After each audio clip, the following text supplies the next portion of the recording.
18장을 함께 보도록 하겠습니다. 18장 18절에서 30절까지의 말씀.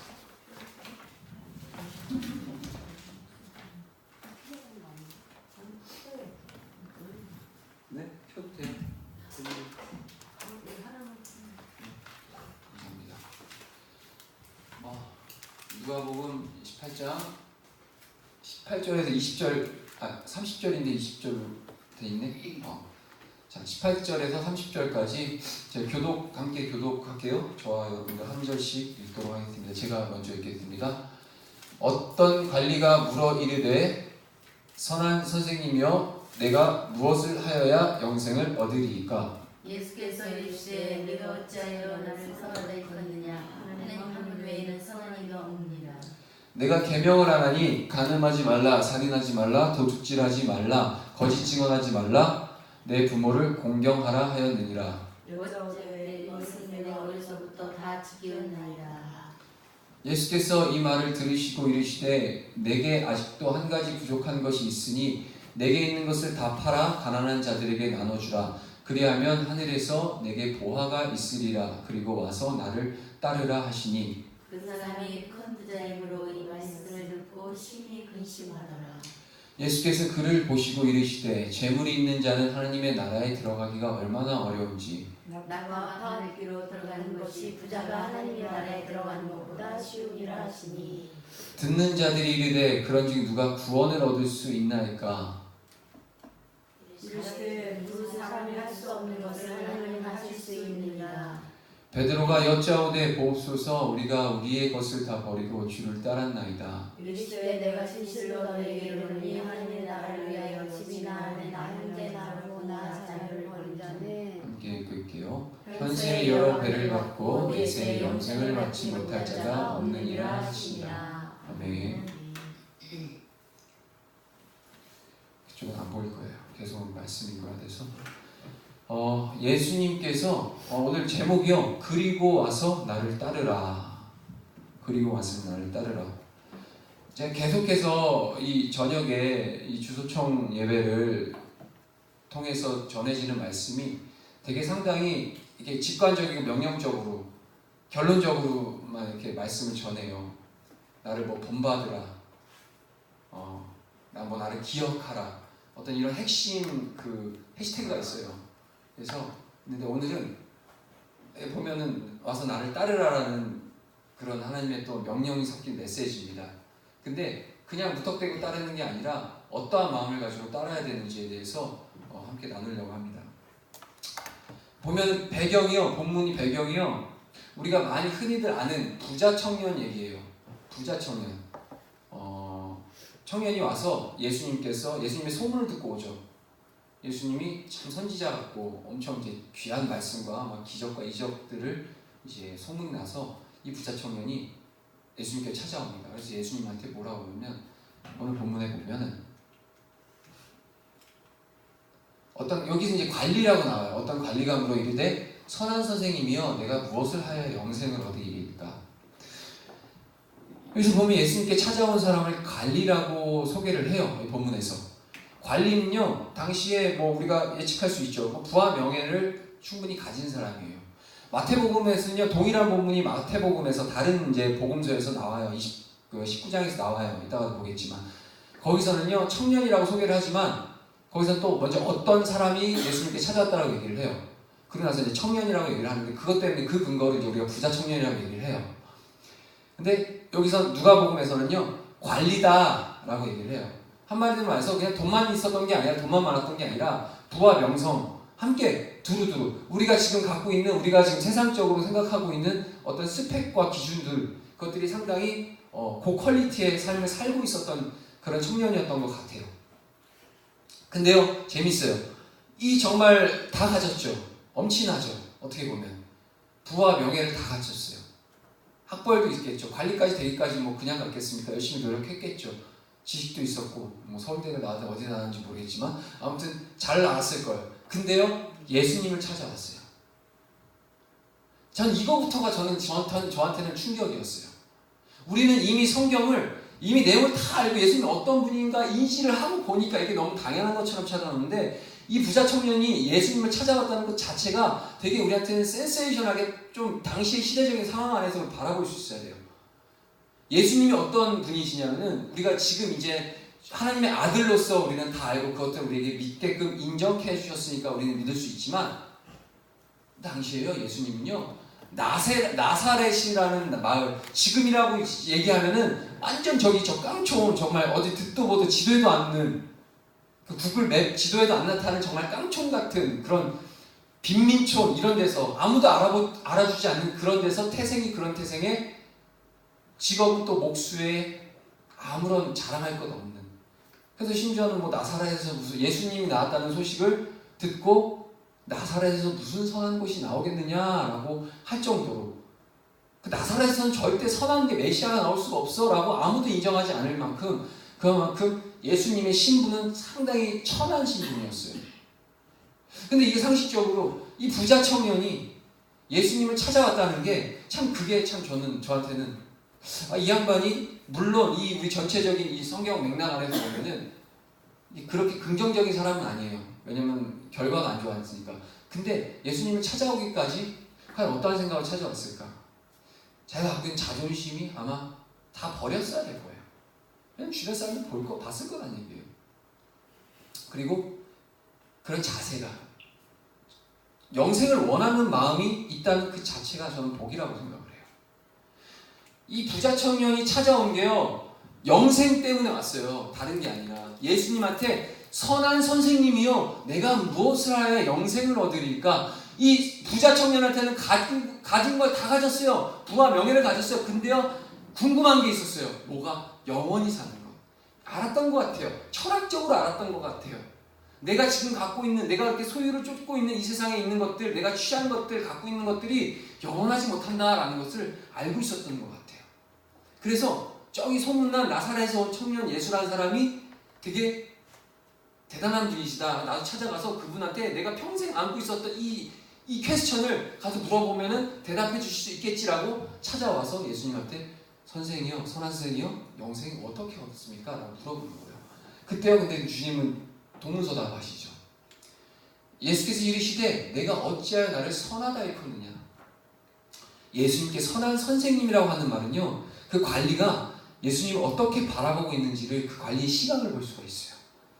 예수님을 찾아온 관리에게는요, 자기가 궁금한 것을 알려줄 만한 선생일 뿐이었어요, 예수님이.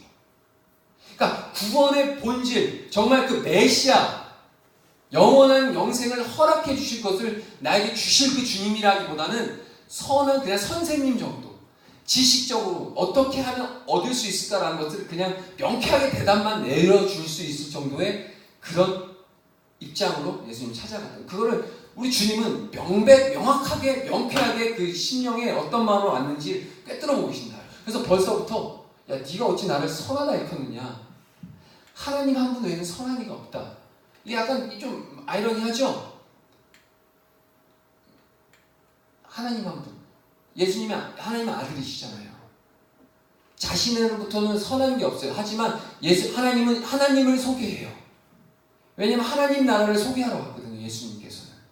그래서 네가 나를 선생으로서 찾아오는 것이 아니라 네가 원하는 그 영생에 대한 온전한 대답을 어디서 들을 수 있냐? 바로 하나님으로부터. 하나님밖에는 선한 게 없다는 거예요. 답을 딱 내려주시죠. 자, 그런 관리에게 예수님은 하나님을 소개하고 있어요. 하나님은 선하시다는 것을. 어쩌면 선한 기준, 원심? 네가 생각하는 선하다는 기준이 뭐 어떤 것 같아? 너는 어떤 모습을 봤을 때 선하다고 생각을 하는 것 같아? 개인적으로 봤을 때는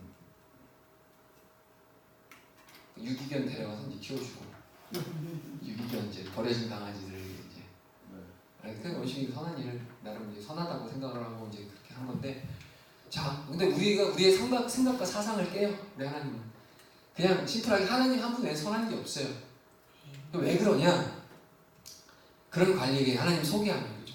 사람은 그 누구도 선할 수 없고 오직 하나님만 선하신 분인데, 자, 다음 절 20절에 관리가 생각한 선의 기준은요. 자, 한번 읽어볼게요. 우리 20절 한번 다 같이 읽어볼게요. 시작. 내가 계명을 하노니 간음하지 말라, 살인하지 말라, 도둑질하지 말라, 거짓 증언하지 말라, 내 부모를 공경하라.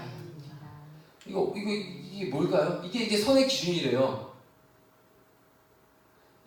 예수님이 관리한테 얘기하는 내가 계명을 한다.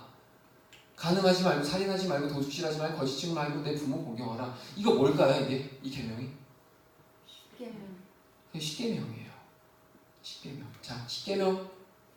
자, 이게 지금 이 5, 6, 7, 8, 9.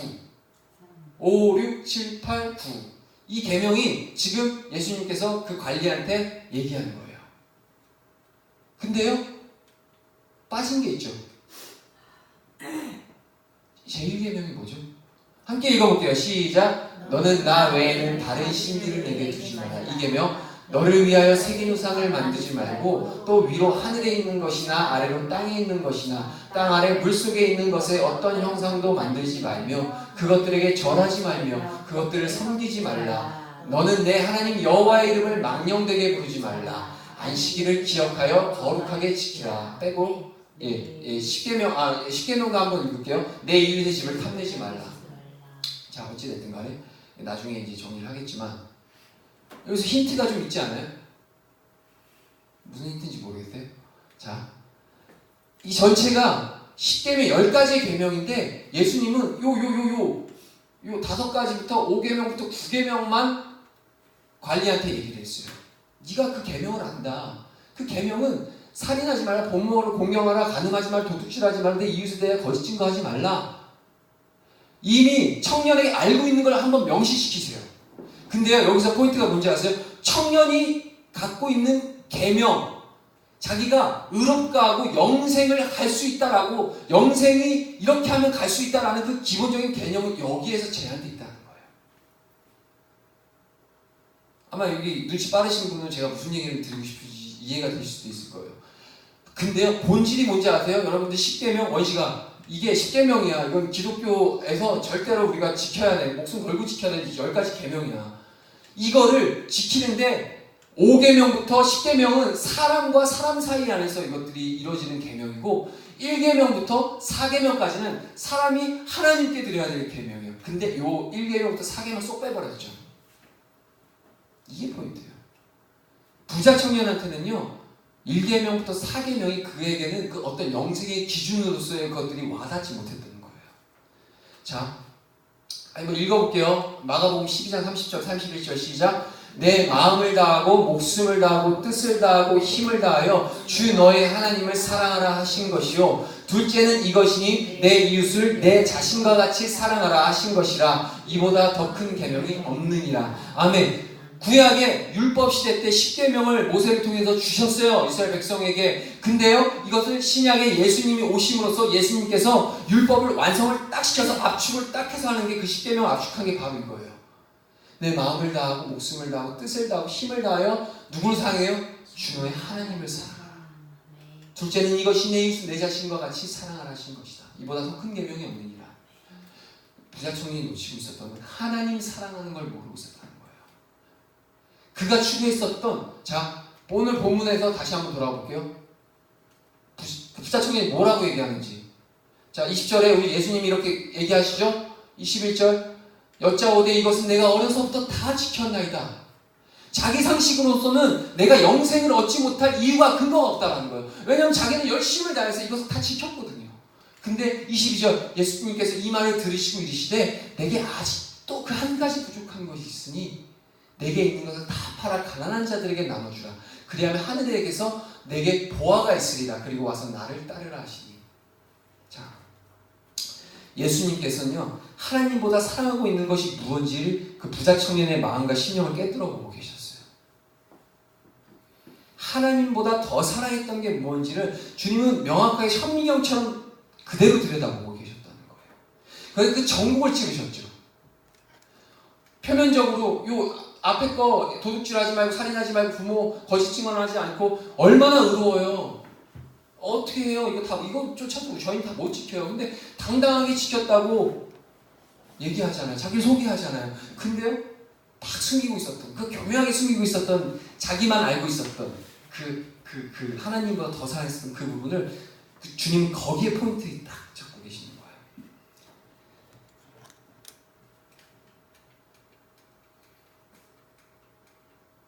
시작. 너희가 나를 사랑하면 나의 계명을 지키리라. 계명을 지키는 건요, 하나님 사랑할 때 쫓아오는 열매고 현상이에요. 우리 어쩌면 우리 주소방교에서 가장 많이 듣는 말씀 중에 하나일 거예요.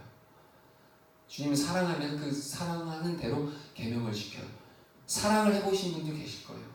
정말 내가 사랑하는 사람은요, 그 사람이 무엇을 원하는지, 그 사람이 무엇을 기뻐하는지 가르쳐주지 않아도 자동적으로 그냥 이렇게만 그냥 와닿아요.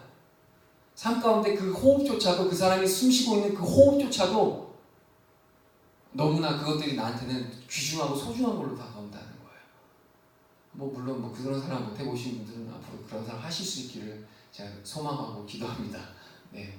자, 그만큼 너네는 오해하고 있다는 거예요. 하나님 사랑하면은 자동적으로 너희들 계명을 지키는다. 억지로 지켜라 힘써서 지킬 때 하나님을 사랑할 수 있는 것이 아니라 하나님을 사랑함으로써 자동적으로 나오는 네 부자청년 너가 그렇게 자랑스럽게 내가 지켰다고 하는 그것은 어떤 형식과 틀이 아니라 먼저 하나님 사랑할 때 나오는 자연적인 거라는 거죠. 이걸로 주님은 말씀하고 싶었던 거예요. 자, 시작. 내 본문이 있는 곳에는 내 마음도 있느니라. 우리 주님이요, 그 청년들, 부와 명성을 얻은 그 부자 청년들한테 그러잖아요. 너 이제 네가 갖고 있는 보화들을 다 팔아서 가난한 사람들 나눠주고 다 싹 털고 나를 따라와 라고 하잖아요. 왜? 이 부자 청년의 마음이 어디에 있는지를 아시는 거예요. 하나님께로 속해 있는 것이 아니라 이 모든 이 친구가 막 지켜왔던 그 모든 행위들이 하나님께 속해서 하나님을 원해서 하나님 사랑해서 나오는 마음이 아니라 다른 마음, 그 마음 다른 데가 있었다는 거예요. 바로 보화, 자기가 원했던 그 보물이 그 마음의 중심 가운데 있기 때문에 그래서 그 마음인 거예요. 자, 관리가 소중히 여기고 있던 보화가 진짜가 아닌 하늘의 보화. 그 관리가 소중히 여겼던 그 보화는요, 진짜 보화가 아니에요. 하늘의 보화. 우리 지금 하늘의 보화 지금 소개하고 계시거든요. 하늘의 보화, 하나님 나라가 보화입니다. 그 나라의 주인이신 하나님 한 분만이 유일한 보화라는 것을 관리한테 되게 명쾌하게 알려주고 계시는 거예요. 이 부분을. 자, 함께 읽어보겠습니다. 시작. 천국은 마치 밭에 감추인 보화 같으니 사람이 이를 발견한 후 숨겨두고 기뻐하며 돌아가서 자기의 소유를 다 팔아 그 밭을 사느니라. 보화는요, 천국이에요. 하나님 나라가 보화예요. 이 당시에 유대인들이 갖고 있는 그 사상은요, 그 메시아 왕국이라는 사상이 있었어요. 왜 워낙에나 찌질하게 막 주변 변방 국가들한테 찌질하게 맨날 이렇게 침략받고 하다 보니까 메시아의 완전한 나라, 이전에 그 다윗, 전 세계를 그 팔레스타인 지역을 다스렸던 그 하나님이 다스렸던 그 다윗의 왕국을 꿈꾸면서 그 천국 메시아 왕국을 꿈꿨다는 거예요. 근데 주님은 너희들이 꿈꾸는 하나님의 나라가 어떤 나라냐? 보화다. 그것을 얻기 위해서 너가 갖고 있는 네가 지금 소중한 하나님이 아닌 다른 것, 너가 소중하게 여기는 하나님이 아닌 다른 것들이 있다면 그것들을 다 팔아서 하나님의 마음을 얻기 위해서 네가 그것을 사라. 그만큼 네가 보화라는 그 개념은 네가 갖고 있는 그 재물이 아니라 가장 소중한 보화는 하나님 나라. 그 하나님 나라의 주인 되시는 하나님, 그분이 참된 보화다라는 것을 일깨워주고 계시는 거예요. 우리 모두의 진정한 가치와 보화가 우리 주님 한 분이었으면 좋겠습니다. 사실 이런 가치를 좀 알려주고 싶어요. 근데 원식이는 복이 있어요. 이렇게 들을 수 있는 게. 자, 예수 그리스도를 따르는 삶, 제자로 사는 삶을 사는 것만이 천국을 소유하고요, 보화를 얻는 유일한 방법이에요. 본문에서요, 우리 주님 또 부담스러운 또 지금 그 요구를 하시잖아요. 와서 나를 22절에 다 주고 하늘에서 내게 보화가 있으니, 이 하늘에서 내게 보화가 있다는 것은 결국에는 영생을 물어봤잖아요. 너 결국 천국 갈 수 있는 방법은 나를 따르는 것밖에 없다는 거예요. 예수님을 따르는 삶, 이것이 영생을 얻는 방법이라는 포인트를 주시는 거예요. 그리고 그 선의 가치를 청년이 갖고 있었던 그 선에 대한 어떤 기본적인 그 개념을 완전히 박살내버리시는 하는 그 주님의 명쾌한 대답인 거예요. 이게. 자, 한 번 더 읽을 게 많아요. 왔다 갔다 하기 좀 피곤하죠. 자, 시작. 이에 예수께서 제자들에게 이르시되 누구든지 나를 따라오려거든 자기를 부인하고 자기 십자가를 지고 나를 따를 것이니라. 아멘. 마태복음 16장 24절. 주님이 청년에게 나를 따르라 하시잖아요. 근데 어떻게 따르라고요? 자기를 부인하고 자기 십자가를 지고 따라야 되는 거야. 너 보아. 그거 다 가난한 자들에게 나눠줘. 그리고 나를 따라. 어쩌면 이 청년이 자기를 부인하는 가장 완벽한 표현은 자신의 갖고 있는 보화를 파는 것이 자기 부인의 예수님께 표현해낼 수 있는 가장 완전한 표현이었던 것 같아요. 그리고 나서 나를 따르라고 하시잖아요. 저와 여러분들이 갖고 있는 보화는 뭔가요? 예수님 따라가는 삶 속에서 가장 걸림돌, 자기를 부인하지 못하게 만드는 가장 어려운 게 뭔가요? 그 부분들 발견하셔야 돼요. 어쩌면 우리가 이렇게 주일마다 어저께도 섬기고 오늘도 섬기고 이렇게 피곤해 지쳐서 힘들게 지쳐서 당장 내일 없는 사람처럼 오늘 주님 위해서 열심히 살지라도 몰라요. 그때 내 마음 가운데 들어오는 하나님보다 더 커진 우리의 마음이 있을 것이고 다른 무엇이 있을 수 있어요. 사실 저 같은 경우는 완전 불완전한 인간이죠. 아무리 예배를 그렇게 인도하고 함께 뭐 예배자로 서고 많은 사람들의 복음을 전하는 어떤 도구로 사용이 됐어도 날마다 이 연약한 내 마음 하나 지키지 못해서 하나님 날마다 범죄함으로 나아가는 내 모습을 봤을 때 답이 없어요. 내 안에서 선한 게 나올 수가 없어요. 자기를 부인한다고 하지만 날마다 자기를 날마다 매일매일 매 순간순간 1분 1초를 놓치지 않고 나를 부인하는 것 삶을 살아내지 못하면은 안전할 수가 없어요. 자기를 부인하고 자기 십자가를 지고 따르는 거. 결국에 저는 이걸 분리해서 안 보더라고요. 자기 부인하는 것과 자기 십자가를 지는 것과랑 이걸 별개로 보지 마세요. 자기가 부인이 되면요 당연히 십자가도 져지게 되어 있어요. 왜냐하면 내가 부인이 되고 우리 주님이 종으로서 내가 완전히 철저하게 자기 자신이 부인되고 주님 앞에 나의 모든 소유권이 있습니다 라고 하면 주님이 하라는 데 하거든요. 당연한 거예요. 자기를 부인하면 십자가를 질 수 있어. 이건 뭐 분리할 게 아니에요. 자, 큰 부자라서 근심하는 관리. 관리가요 오늘 본문에서 보면요 되게 근심했다고 해요. 심히 근심하는. 왜 근심했을 것 같아요? 부자에서 근심했어요. 자기가 갖고 있는 것들을 쉽게 내어놓지 못하는 그 마음들. 그러니까 두 마음이 온 거죠. 예수님이 어떤 분이시죠? 우리는 알죠. 예수님 하나님의 아들이에요. 메시아세요. 그 주님 앞과 소심한 그 주님 앞에 찾아왔고 본인이 스스로 찾아왔어요. 저는 아까 서두에 얘기했지만 예수님을 찾아왔다는 것 자체가 저는 엄청난 복이라고 생각해요. 이 청년한테는. 첫 번째 전 기회라고 생각해요. 그게. 그리고 두 번째 기회는요. 주님이 그 청년한테 명확하게 알려주셨어요. 네가 소유하고 있는 거 다 팔아서 나를 따라와 라고 기회를 다시 한번 주셨어요. 그 기회, 그 두 번의 엄청난 그 두 번의 기회, 주님과의 대면, 그리고 주님의 그 말씀이 선포되어졌을 때, 근데요 근심해요. 여러분 지금 근심 안 하고 계세요? 주님 안에 거한다고 해도, 예수님과 함께하고 있다고 해도, 우리 발로, 제 발로 예배재단, 은혜가 있는 이곳 가운데 찾아왔을지라도, 또한 심지어는 수없이 많은 말씀이 쏟아져 나가고 있을지라도, 그것이 그냥 그대로 주님의 음성이 주님 앞에서 우리가 반응하며 나아가는 것이 아니라 그 말씀 속에서 날마다 우리가 근심 속에서 심히, 그것도 그냥 근심이 아니라 심히 근심하면 되잖아요. 근데 근심의 개념이 뭔지 아세요? 이 두 가지를 이렇게 헷갈리는 거 아니에요? 이걸 선택할까 저걸 선택할까 되게 동급으로 보고 있는 거예요. 과연 무엇을 선택하지? 예수님? 이 선한 선생님을 따라갈까? 이 선생님을 따라가기엔 내가 다 버리고 따라가는데 그러기엔 내가 갖고 있는 가치가 너무 큰데? 마치 우리 주님을 그냥 그 정도 개념으로밖에 보고 있지 못하는 이 오해. 어쩌면 우리도 마음 가운데 우리 하나님의 그 절대하신 그 하나님의 존재를 그 정도 개념으로밖에 보지 못한, 우리가 갖고 있는 작은 그 연약한 그거 하나, 그거 놓지 못한 그 인간적인 다 썩어 없어질 것들, 그것 때문에 하나님을 선택할 것이 말 거니, 이 말도 안 되는 그 근심 속에서 우리는 날마다 살아가고 있지 않느냐.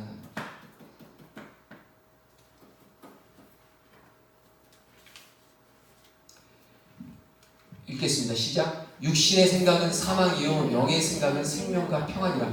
근심은요, 육적인 부, 세상으로부터 오는 근심은요, 뭐라고요? 사망이에요. 같은 근심을 할지라도 거룩한 근심을 하시라는 거예요. 큰 부자라서 이것을 할까 말까의 그런 근심 말고요, 영혼의 부를 누리는 자, 평안을 얻는다는 거예요. 근심이 아니라. 너희는 마음에 근심하지 말라. 하나님을 믿으니 또 나를 믿으라. 우리가 지금 근심하고 있는 그 원천이 뭔가 먼저 들여다보세요. 보물이 있는 곳에 내 마음이 있는 것처럼 근심하고 있는 그 근심의 마음을 추적하다 보면 거기에 내 마음도 있어요.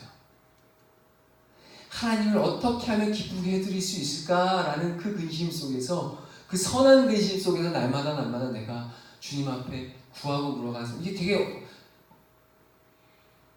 근데 뭐 어려워도 어떻게 그렇게 하라는데, 근데 뭐라고 하죠? 너희는 마음에 근심하지 말래요. 그냥 심플해요. 믿으니 나를 믿어. 나를 믿어. 다 끝났는데 잠깐만. 자, 인생에서 가장 중요한 선택의 기로에 서 있는 관리, 부자 청년이에요. 여러분들 부자 청년이라 생각해 보세요.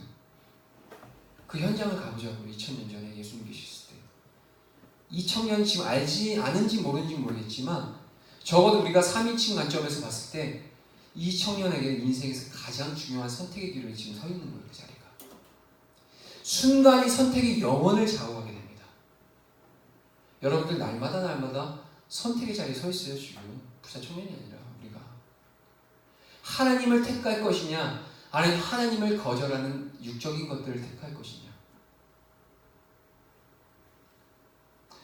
여기서 포인트, 제가 한 가지 포인트 하나 드릴게요. 이 청년이 영생을 물어봤잖아요. 영생이 뭐야? 보시면 영원히 사는 것, 죽지 않는 것, 영원히 사는 것을 영생이라고 하거든. 충격적인 얘기 하나 해줄까? 사람은 누구나 영생해. 원식이 너도 영생해. 너 안 죽어. 사람은 누구나, 이게 이해가 안 되지. 사람은 누구나 영생합니다. 근데 여기서 어떤 게 달라지는지 아세요? 천국에서 영생할 것이냐, 지옥에서 영생할 것이냐의 문제라는 거예요. 우리의 지금 이 호흡, 이것은 끝쳐서 육은 썩어질지라도 이 이후의 삶, 영원한 그 시간의 그 개념을 잴 수 없는 영원의 존재로 우리는 살아갈 때, 사람은 누구나 선택할 수 없어요. 무조건 영생이요. 하지만 어떤 영생이냐가 중요한 거죠.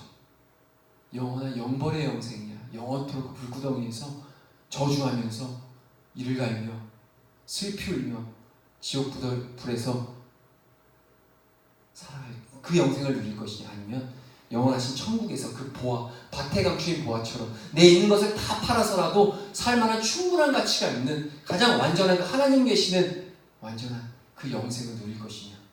선택은 저와 여러분들의 몫이라는 거예요. 시작. 한 번 죽는 것은 사람에게 정해진 것이요 그 후에는 심판이 있으리니. 아멘. 여기서 25살 아래만 한번 읽어볼게요.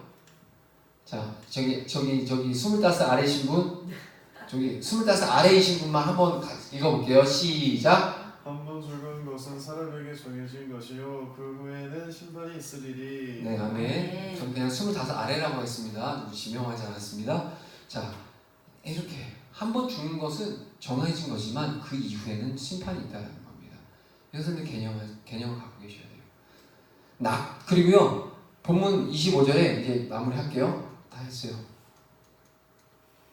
우리 주님이 낙타가 바늘귀로 들어가는 것이 부자가 하나님 나라에 들어가는 것보다 쉬운 일이라고 하시죠. 저는 이걸요 아무 생각 없이 되게 어렵다라고 생각했는데 그 말장난이에요.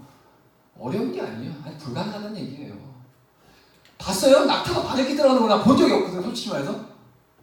그래서 주님은 이거를 이렇게 비유하신 것이 이렇게 말 그대로 불가능하다는 거예요. 부자가 하나님 나라 가는 거 못 간대요. 근데요, 죄송하지만 우리가 생각하는 부의 개념이 뭔지 아세요? 그냥 돈 많은 사람, 뭐 삼성가, 개발가, 저들은 이게 아니고요. 우리 마음에 하나님보다 더 커진 부자천이 갖고 있었던 자기가 갖고 있는 그 하나님보다 더 사랑했었던 것들 있잖아요. 그거를 표현해서 부자라고 얘기를 하시는 거예요. 그러니까 한마디로 해서 하나님보다 더 사랑한 것이 있다면 부자가 됐든 가난한지 어느 데거나 됐든 그냥 낙타가 바늘귀 절대 못 들어가죠. 어떻게 들어가요? 그냥 못 간다. 그 얘기 하시는 거예요. 우린 가난하니까 감사해요. 아니요. 감사해. 저희 가난하기 때문에 그래도 천국 갈 확률이 좀 있겠네요. 아니요. 속지 마세요. 마음의 심령의 가난이죠. 자, 구원은 인간 스스로 이룰 수 있는 영역이 아닙니다. 구원은 하나님께로부터 오며 그 하나님을 사랑하고자 하는 열심과 하나님을 진정으로 사랑하는 자라면 하나님의 뜻대로 행하는 것이 구원받는 자의 증거인 것입니다. 마지막 말씀 하나만 더 읽어보도록 하겠습니다. 시작. 다른 이로서는 구원을 받을 수 없나니 천하 사람 중에 구원을 받을 만한 다른 이름을 우리에게 주신 일이 없음이라 하였더라. 제자들은요 이미 그들의 전부를 다 버리고 예수님을 따른 자들이었어요. 이후의 본문에는요 베드로가 물어봐요. 저희들 예수님 저희가 아시잖아요. 다 버렸잖아요. 아버지도 버리고 배도 버리고 우리 생활 뭐 다 버리고 주님 따라갔잖아요. 라고 하면서 주님이 말씀하신 그 논리로 바라봤을 땐 저희는 구원이 확정된 거네요. 라는 것처럼 이렇게 반문을 하는 거죠. 예수님 따른 자들 이 땅에서 누리고 있거나 소유하고 있는 모든 것은 다 하나님 것을 잠시 맡아둔 것뿐이에요. 그러니까 애초에 그 전제 자체가 잘못됐어요. 베드로는요 우리의 것을 버리고 당신을 따랐나이다 라고 얘기했는데요. 죄송하지만 우리의 것은 없어요. 무슨 얘기인지 이해하세요? 제 것 없어요. 여러분 것도 없고요. 이 세상에 만물 가운데 우리의 것은 없어요. 우리의 소유는 없다고요. 다 하나님께로부터 온 거고요. 하나님 거예요. 시작. 만물이 그로 말미암아 지은 바 되었으니 지은 것이 하나도 그가 없이는 된 것이 없느니라. 베드로는요 자기가 버렸다고 생각을 해요. 선생을 쫓는 걸로 인해서 마치 기회비용처럼 내가 선생을 이걸 포기하면서 선생님을 얻었습니다 라는 것이 마치 동등한 어떤 경제적 논리처럼 내가 버림으로써 당신을 얻었습니다 라는 그런 경제 논리로 생각하고 있지만 그게 아니에요. 애초부터 베드로가 갖고 있었던 모든 주변의 배며 아버지며 그의 삶과 그의 생명 모든 것들이 다 하나님 거였어요. 버리는 것이 아니라 마땅히 그걸 따르는 삶이 원래 자기의 제자리라는 거예요. 제자리. 원래 제자리. 절대 자랑할 것이 없어요.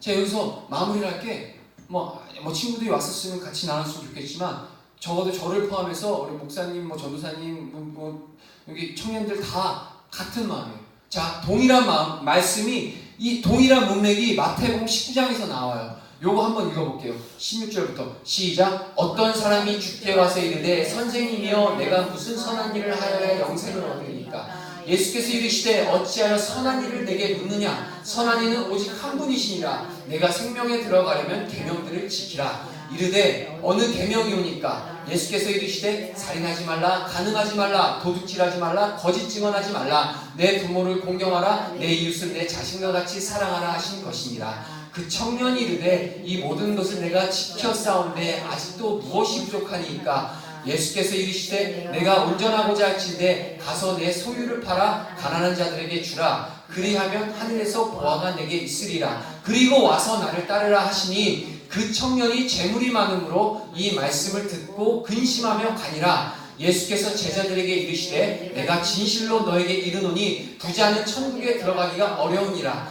다시 너희에게 말하노니 낙타가 바늘귀로 들어가는 것이 부자가 하나님의 나라에 들어가는 것보다 쉬우니라 하시니 제자들이 듣고 몹시 놀라 이르되 그렇다면 누가 구원을 얻을 수 있으리까? 예수께서 그들을 보시며 이르시되 사람으로는 할 수 없으나 하나님으로서는 다 하실 수 있느니라. 이에 베드로가 대답하여 이르되 보소서 우리가 모든 것을 버리고 주를 따랐사온데 그런즉 우리가 무엇을 얻으리이까? 예수께서 이르시되 내가 진실로 너에게 이르노니 세상이 새롭게 되어 인자가 자기 영광의 보좌에 앉을 때 나를 따르는 너희도 12보좌에 앉아 이스라엘 12지파를 심판하리라. 또 내 이름을 위하여 집이나 형제나 자매나 부모나 자식이나 전토를 벌인 자마다 여러 배를 받고 또 영생을 상속하리라. 그러나 먼저 된 자로서 나중되고 나중된 자로서 먼저 될 자가 많으니라. 누가복음에서는요 요 밑에 게 없어요. 먼저 된 자가 나중되고 나중된 자가 먼저 된다는 거예요. 우리가 주님을 따르는 자의 삶을, 제자의 삶을 살았을지라도 우리가 버렸다고 생각하는 그조차 어떤 우리의 소유권이 마땅히 우리가 지금 따르고 있고 우리의 신앙생활을 하는 것이 나의 어떤 공로와 내가 다 내려놨고 나 모든 것들 철저하게 구별했고 라는 어떤 그런 논리로 주님 앞에 내가 따르는 삶을 합리화시키면요 이렇게 되는 거예요. 먼저 된 자가 나중 될 수가 있는 거고요, 나중 된 자가 먼저 될 수 있는 거예요. 그래서 제 말씀이 이제 끝났습니다. 주님을 따르는 삶이 쉽지는 않은 삶이에요. 부자 청년이 물었던 영생을 얻기 위해서는 어떻게 해야 됩니까? 라는 그 물음 속에서 주님은 그냥 간단하게 얘기하세요. 하나님의 주권이다. 하나님으로부터 옵니다. 근데요, 그 하나님을 사랑하는 것이 그 영생을, 그러니까 하나님으로부터 영생이 오는데 그 영생의 주체 되신 그 하나님을 사랑하는 것이야만이 너가 영생을 얻을 수 있는 유일한 길이라. 근데요, 그 하나님을 사랑하는 자라면 그 하나님의 사랑하는 사람으로서의 하나님이 원하시는 것을 지켜나간다는 거예요. 우선순위가 다르겠죠. 하나님 사랑하는 것이 먼저라는 거죠. 주님을 따라가면 우리가 제자들 얼마나 귀해요. 제자들 다 버렸어요. 그리고 주님도 방금 마태복음 얘기하시잖아요. 너희들이 12보좌 가운데 심판의 자리에 있을 것이다.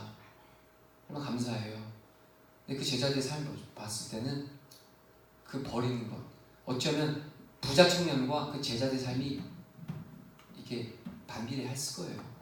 부자 청년이 자신이 가장 존귀하게 생각해서 하나님보다 더 사랑했었던 것들을 버리지 못해서 결국에는 근심하다가 결국엔 근심해서 예수님 선택하고 따랐으면 감사했는데 결국 그 근심이 등 돌리고 예수님을 떠나는.